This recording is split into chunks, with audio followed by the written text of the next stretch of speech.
At home segment, and this morning we are joined by Deb Marcello. We are talking about making emergency preparedness kits. Good morning, Deb. First and foremost, happy holidays, and boy, could people have used these kits this past weekend. And thank you. Happy holidays to you too. And we still are right in the beginning of winter, so definitely preparing now. If this was any indication of what the winter will be like, you're going to want to make sure you plan in advance.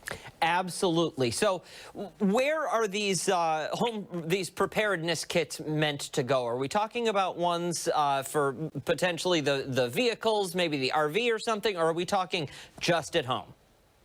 Well, you could have something like this packaged up to make it portable in case you need to leave your home.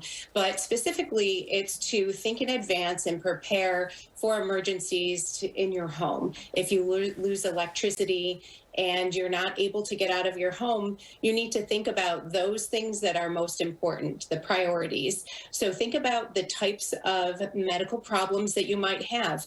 If you're a diabetic, you're going to need to make sure that your nutrition is number one and that you have your medications, perhaps having glucose tablets. So I believe you should have a package or a box that contains extras, not just trying to grab them last minute.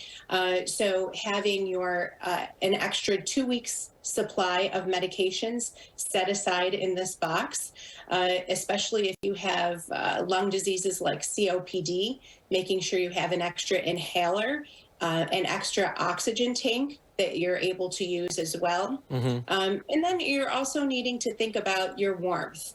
To think in advance about perhaps getting a generator. If you could get something like that set up to automatically kick in, that's always going to be the best option, obviously. But if you're not in a position to be able to do that, think about if you making sure that you have a light source. So they have the little disc lights that have batteries in them. You can have those in your pack. Making sure you have extra candles and things like that too. Now, Deb, let me ask. So I'm making this for my parent or grandparent or just an elderly loved one in my life.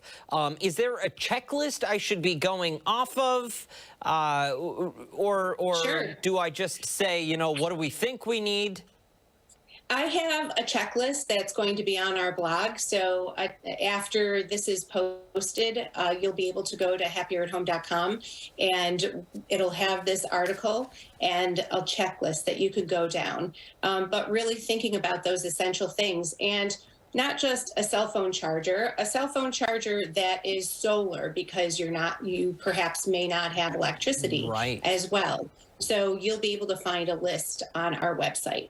That is terrific. And I love the idea that you mentioned of having not just grabbing the medication when you need it to go, but having that reserve, that little backup. Now, I have to imagine there's probably an appropriate way to do this based on the medications. But could someone just go into their doctor and say, hey, doc, so, you know, we're heading into the winter season. We've seen what happened just this past weekend. I want to have a little supply of my own, so just in case something happens and I'm stranded somewhere, I can get out of this. Is that something the doctor would say, okay, yes, here's how we can make this work?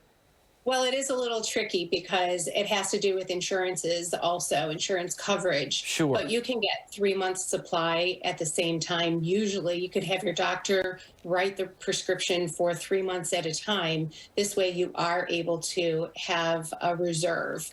Like I said, working with the pharmacy and your insurance company, you should be able to put a supply aside, and also making sure you're keeping up on the expiration date. So if it's been sitting there for a year, use that medication and replenish that as well. Absolutely. Deb Marcello, thank you so much for waking up with us the day after Christmas. Really appreciate it.